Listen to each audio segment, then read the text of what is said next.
Welcome to another episode of Healing Through Love.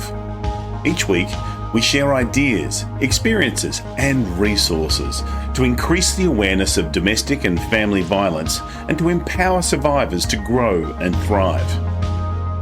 We talk with experts who share their advice, or with people who have experienced abuse, no matter where they are on their journey. This is all about healing through love. And now, here are your hosts, Sharlene Lynch and Rose Davidson.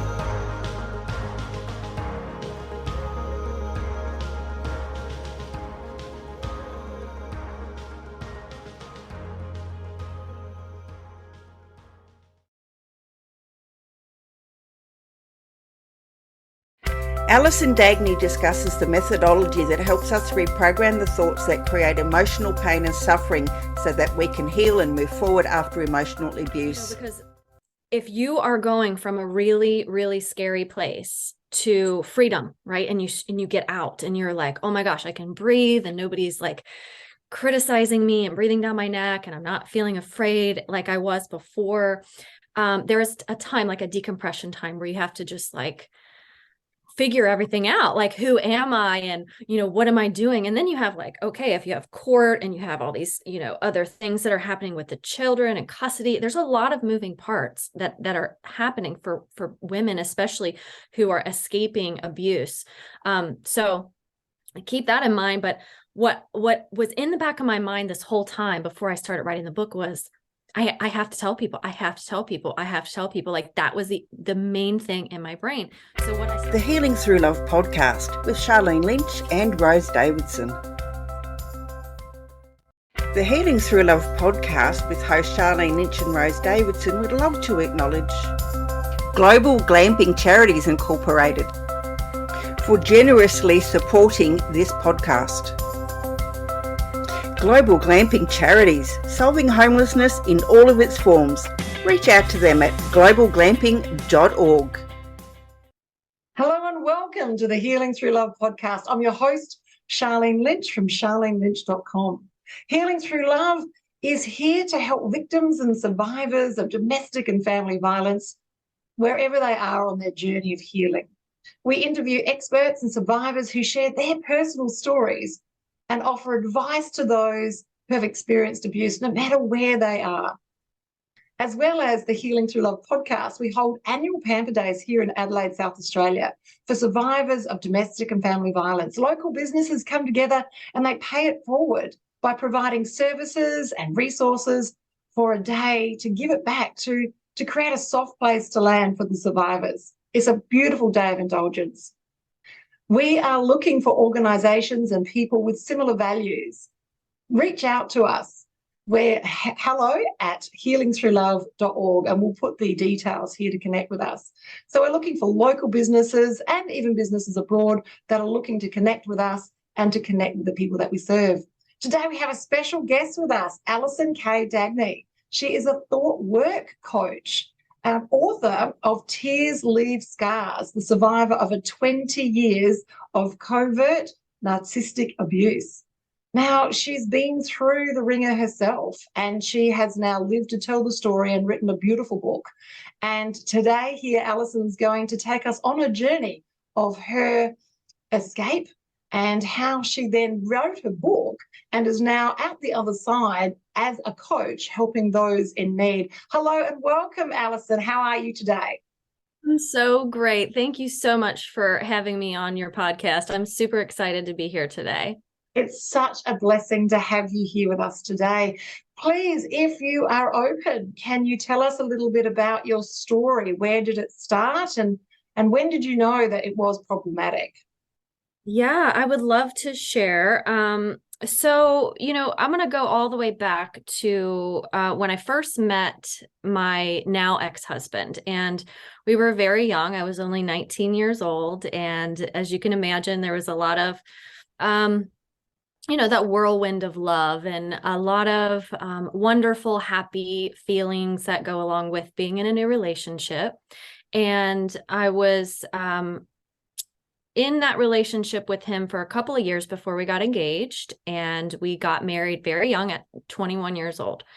And it was very quick. It was a very quick progression. We were, I from when I look back at it, there was a lot of love bombing. There was a lot of, talk of soulmates and meant to be and gifts and presents and trips and all kinds of things that, were really there, I think, looking back in hindsight, to trap me in that relationship. But I didn't know any better. And I had these ideas of like riding off into the sunset with my, knight in shining armor. And it definitely did not turn out like that. After being in that relationship, being married to him, we were together for about 17 years. And during the course of that, we had 3 children together. And throughout the whole time that I was married, I felt like there was something wrong with me. I felt like that I was the problem and that I had needed to change something about who I was.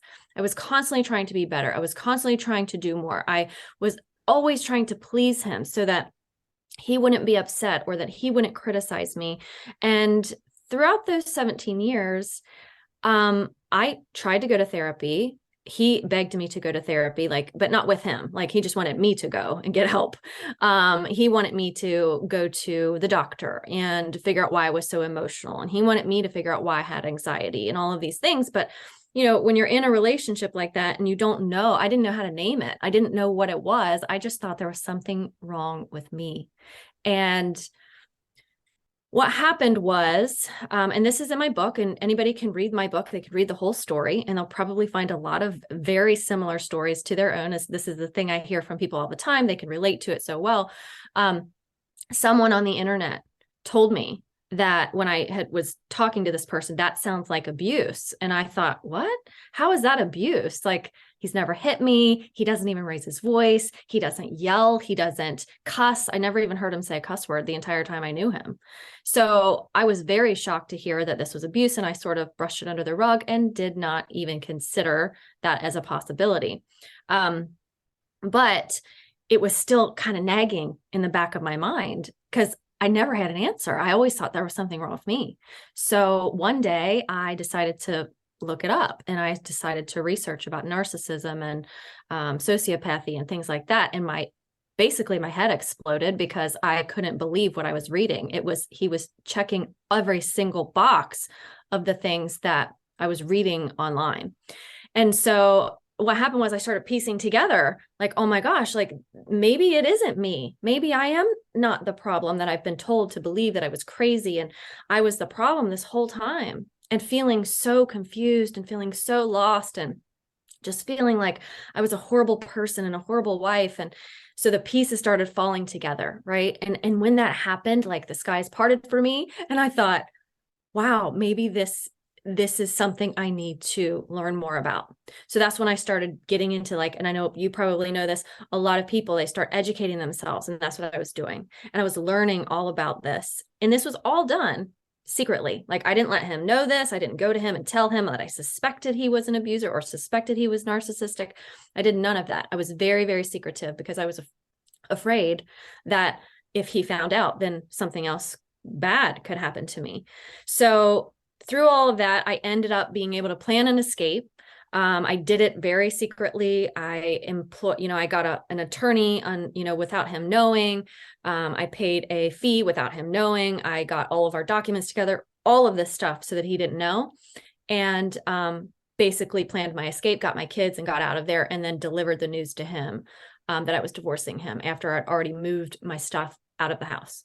So that's my story. That's how it started. And I just thought after that, I need to let other people know that this is a real thing, because if I was sitting there for 20 years in this relationship with this person thinking it was all my fault, when in reality it wasn't, other people are probably experiencing that too. And I just felt like something was calling me, telling me, you have to tell people this. Like, how could I have been so in the dark? And who else is in the dark? And who else needs a flashlight and needs help out of there? So that's why I decided to write my book. After I wrote my book, then I became a coach. I love it. So do you think that this might be something like red flags and these sorts of things? Do you think this is something that we would be educating children in schools about, and as maybe in the subject of sociology? Do you have sociology in the States? Oh yeah, absolutely. But it's not in like the younger grades, really. You don't get into that until some high schools will offer it, but not until you're in college as a university.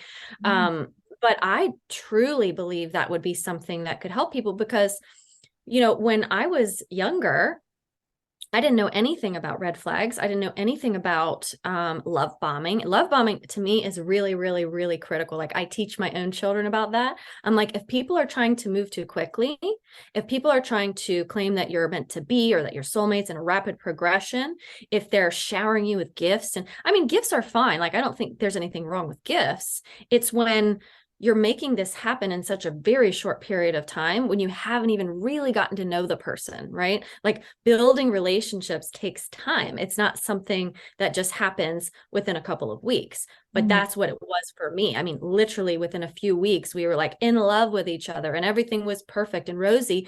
And like what you're saying, if we could educate people on this, especially young girls and boys at a very young age about what love bombing is, what red flags are, what's normal for a relationship, what isn't normal. I think that could be really, really beneficial to prevention of people getting into relationships like this. Absolutely. Yeah, and even understanding love languages, understanding that others communicate differently. And that might give, and I'm thinking teenagers, I'm not thinking preschool or primary school, I'm thinking more, so we say year 9 to year 12. So that'd be like matric age. So maybe 14 to perhaps 17 or something. Do you think that would be an appropriate age to learn these things? Absolutely. And that's the age that my daughters are right now. They're 15 and almost 17. And I have these conversations with them so that they know and they can be aware of, because love bombing doesn't just happen in romantic relationships, right? It can also happen in relationships with friends. It can happen at work. It can happen in family dynamics. It can happen anywhere, right? So yes, we want to be careful, but basically we want to just show them that this is a thing, right? Like this is a real thing, that people do this on purpose to try to trap you. Like it's not really like, obviously they're not trapping you in a cage, but theoretically that's really what it was for me. I was in a cage for 20 years that I couldn't get out of and I didn't know why. So to prevent that, it's educating these young people. Like, so if you have children and they're old enough to understand this, to explain that to them and give them those resources and just information. Absolutely. Yeah, so they could be discussing things like cohesive control and gaslighting and all of those things that we now are common language to us.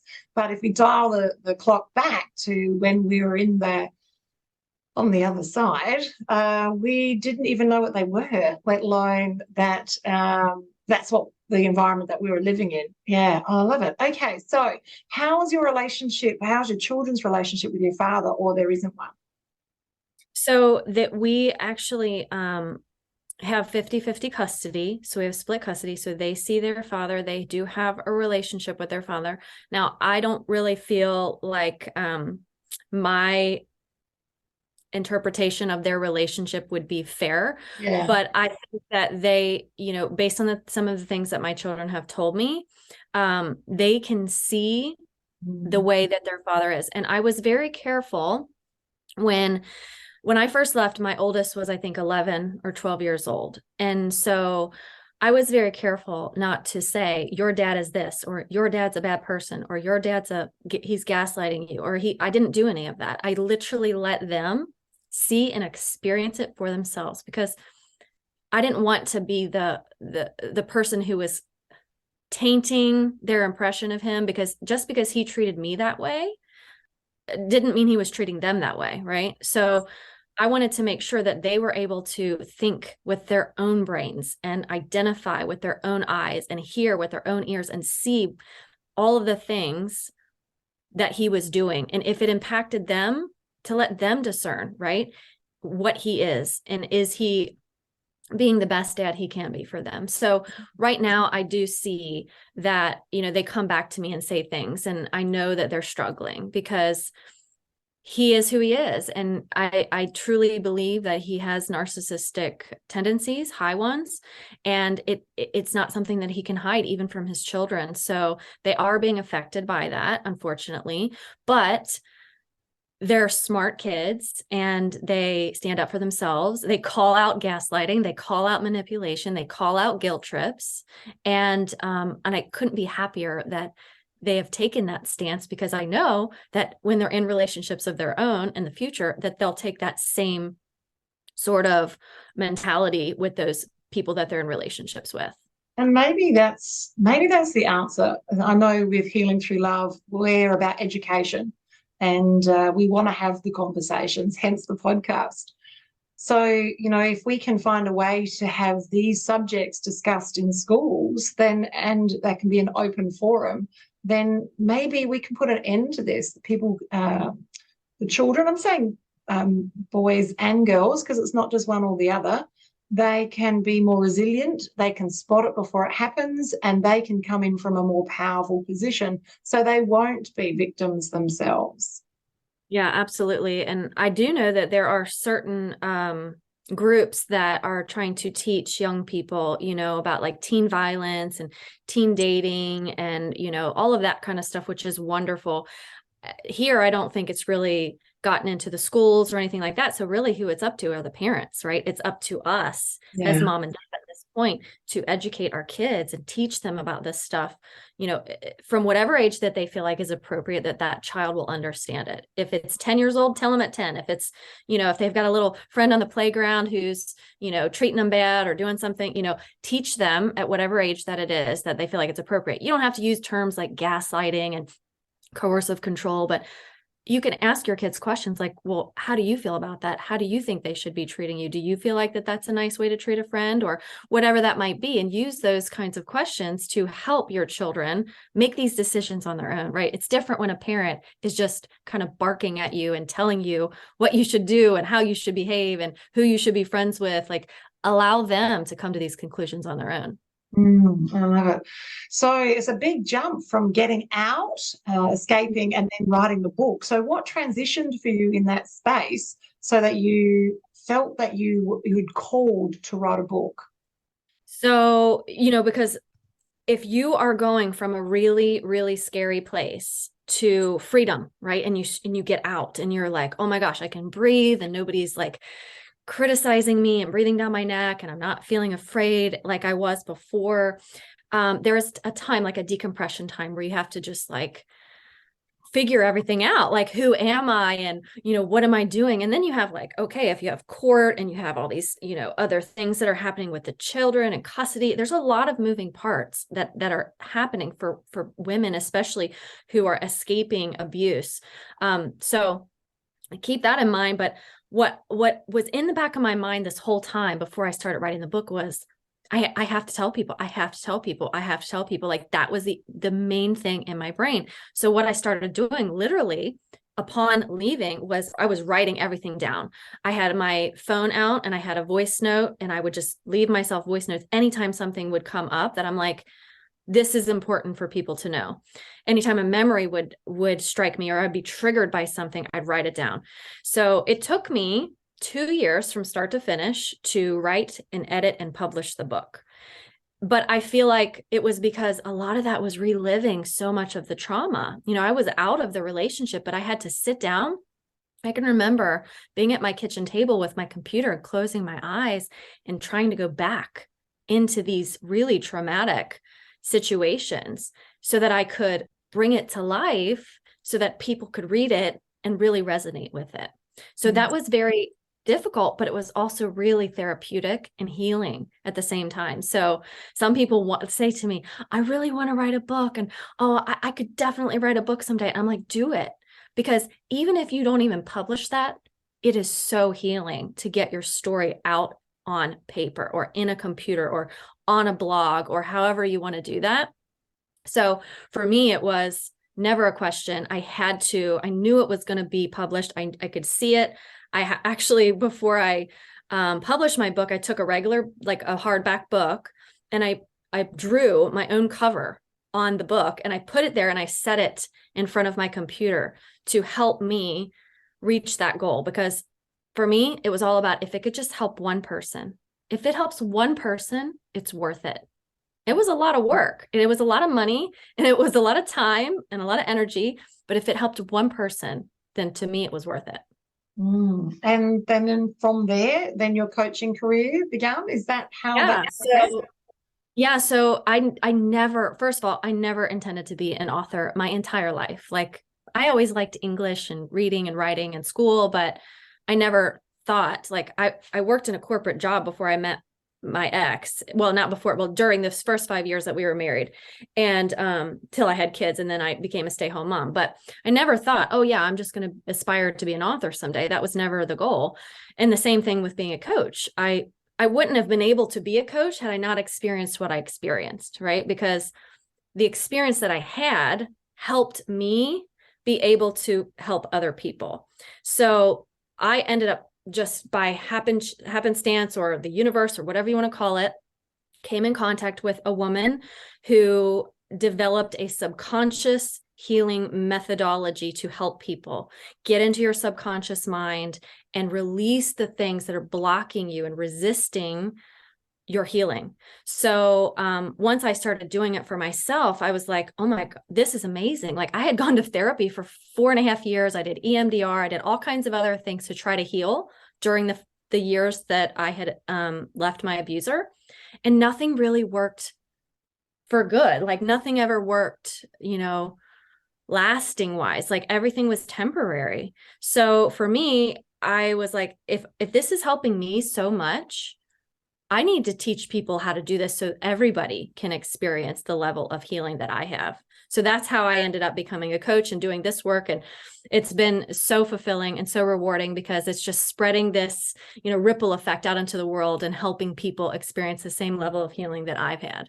Oh, that's fantastic. And this therapy that you use, is it akin to anything else like NLP or something else that we might be familiar with? Yes, NLP it's rooted in a lot of NLP and brain science, because that is what the woman who developed it, that's her training and her background.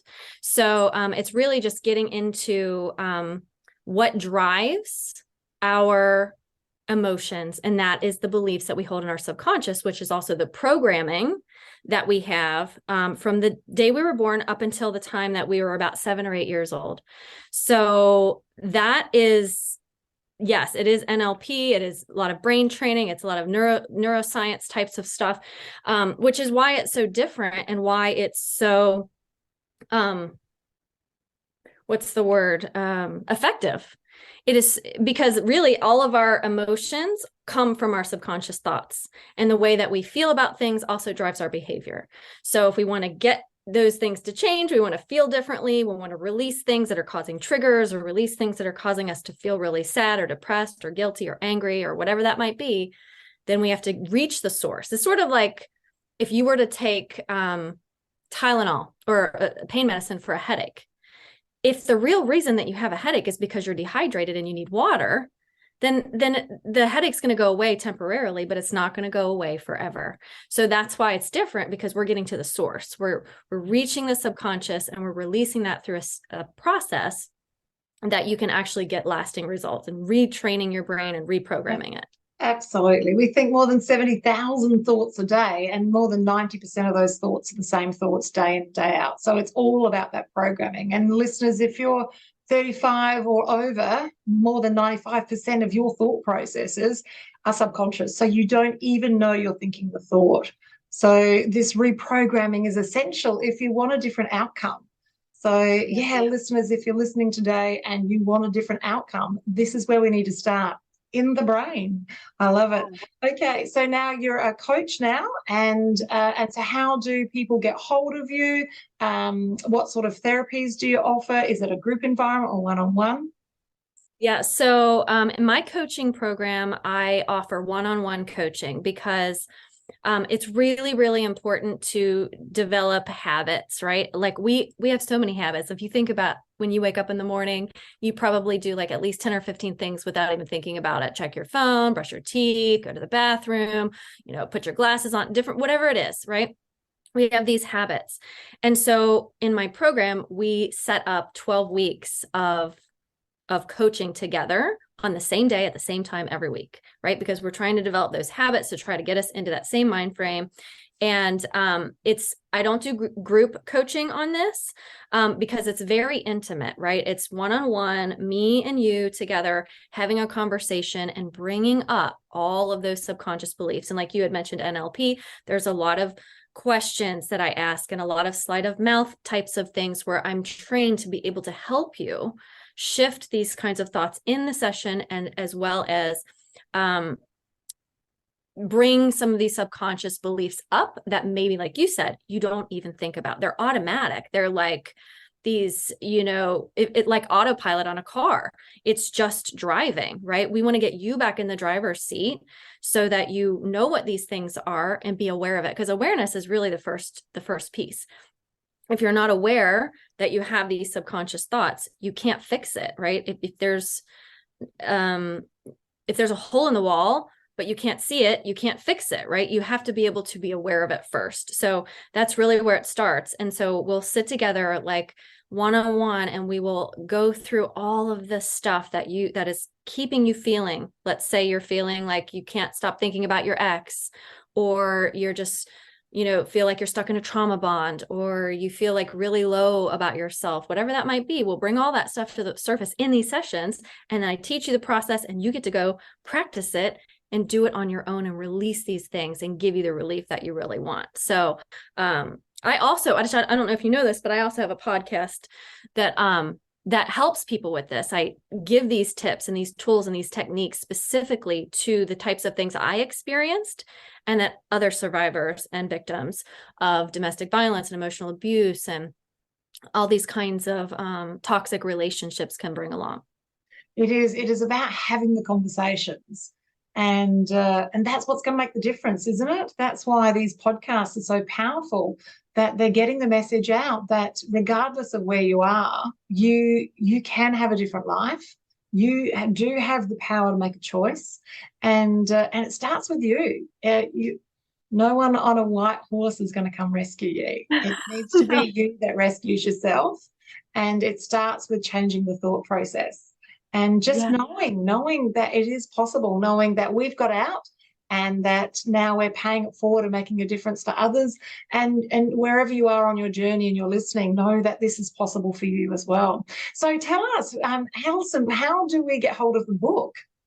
Okay, so you can read, my book is available on online booksellers, but mostly available on Amazon. I know it's like on Waterstones and other international types of booksellers, but if you have an Amazon account, you can access it, and it's in Audible. So if you're not the kind of person who wants to leave your book lying out where if maybe you're still in the relationship with an abuser, you don't want them to see that you got that book out, just pop it in your earbuds. It's also available on Kindle and a paperback version. So there's 3 different ways that you can read the book, and you can get it on Amazon.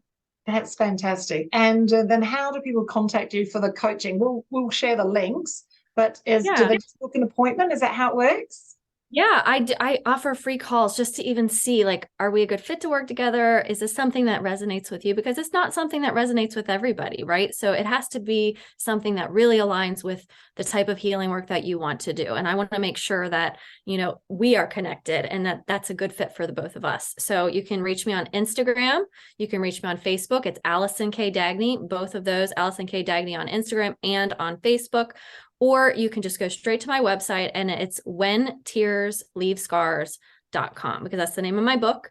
So I hope everybody can read it and really enjoys it. Because my goal really was just to help, if it can help one person, then, I'm satisfied. That's fantastic. Okay, so all of these links will be in the show notes, and they'll also be in the description on the YouTube channel as well. So you can just click the link and read the book and book a call and see if Allison Kay is a good fit for you, and you can move forward and live the life of your dreams. I love it. So if you had one thing to share with our listeners today that could help them move forward, what would that one thing be? That's a good question. I think for me, I'll just share what helped me was, and I know this is going to sound like, oh, everybody says this, but don't ever give up, because I can remember being in what I call it is the swamp. Like I remember after I escaped and being in this really horrible, felt like I was in a black hole and then I couldn't get out. And things were really, really difficult. The court stuff was really, really difficult. The kids were blaming me, saying it was all my fault, right? So I just had to like look myself in the mirror and say, don't you ever give up. Like, don't ever give up. So no matter what it is, all you have to do is take one step, right? One tiny little step. Even if you don't feel like it's making a monumental change, even if you feel like it's not really doing anything, it's doing something, right? Just keep moving forward and don't ever give up. That's the best piece of advice that I could give. I love it. I'm thinking of Winston Churchill. Never. And it's so true. And it needs to start with you having the belief that it is possible. So, the reason why we share on this podcast the different stories of people and how they've got to where they are is so that you can connect listeners to people's stories and see that it is possible for you as well. Wherever you are on your healing journey, whether you're still in the environment or freshly out, or on that recovery process afterwards, because ultimately healed people heal. And if you're on your journey of healing, it could be that you too do what Allison Kay has done and written a book, and then also, start a coaching business as well so that you can help others. And just remember that when rising tide lifts all ships. So when you're raising your frequency, when you're raising your level, your life, then you're rising the level of the people around you. And we're all in this together. It's only one planet. It's so true. I love it, Alice. So what's next for you? So I'm actually in the process of writing book 2, which is going to be the part, because my book ends right after I left. It doesn't get into the court stuff. It doesn't get into the healing stuff. It's literally just like from start to escape. And it's inspirational and it's really hopeful and all of that, but it doesn't go into the healing piece of it. I did dabble in a little bit with the therapy that I did with my coach, but now I'm going to try to put together a really great like self-help healing book that still sort of weaves in the things that I had to go through that I know a lot of people are also going through, like dealing with a toxic person in the midst of a divorce and the kids and court systems and things like that. So that's on the horizon next. Oh, I love it. That sounds so exciting. So do you have a name for the new book, or is it a wait and see? No, I don't have a name. I mean, ironically, like the book name that I came up with for When Tears Leave Scars, I didn't even name it until I was completely done with the book. So I don't know. It's just one of those things that just kind of comes to me. Like sometimes I'll just be like driving or in the shower and I'll think of something and then I just write it down. But then 2 days later, I'll look back and be like, that's a terrible title. I'm not using that. I love it. Okay, so listeners, if you're wondering why people get such great ideas in the shower, it's because when we're in the shower, we usually drop into theta brainwave.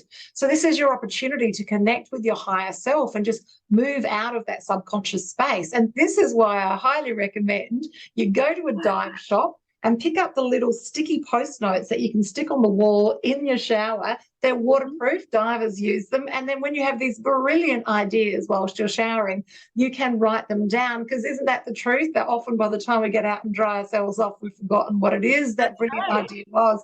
And that's because the subconscious sneaks back in there to get you moving and get things going. But it is only there to protect you, protect you and help you move forward. Yes, and we do rely on it way too much. But if you can do what Allison Kay is talking about and have a look at changing those belief patterns and choosing the life that you want to live and rewriting that story for yourself, then you too can live the life of your dreams. It's been wonderful chatting with you today, Allison Kay. It's beautiful. And so you can see here on the cover next to us, you can see the cover of the book. Is that right, Allison Kay? Yes. Yeah. I am just so everybody knows, I just keep my identity concealed because my abuser doesn't know that I've written this book and doesn't know that I do this coaching work. So my kids are still underage and I don't want to be dragged to court or anything like that. So just out here protecting them and protecting myself. Oh, that is, that's your mother instincts. I love it. And it's very protective. And your time will come to be able to stand out and out of the shadows. And that's what we need too, for the whole spectrum, so that they can energetically feel responsible for what they've done and decide to live a different life themselves. It'd be great if they could heal. It would be a great planet to live on if that's where we were going. Allison Kay, it's been a privilege and a pleasure to chat with you. And from us, from Healing Through Love, that's another podcast, and we look forward to chatting with you soon. We've got some exciting guests coming up, and we've also got our Pamper Day coming up in a few months. So we'll keep you detailed with all of that, and we look forward to chatting with you soon. Bye for now. Thank you for joining us for this episode of Healing Through Love. You can get further resources, see the show notes, or simply reach out to us via our website at htlaustralia.org. Thanks so much for joining us, and we look forward to your company next time on the Healing Through Love podcast.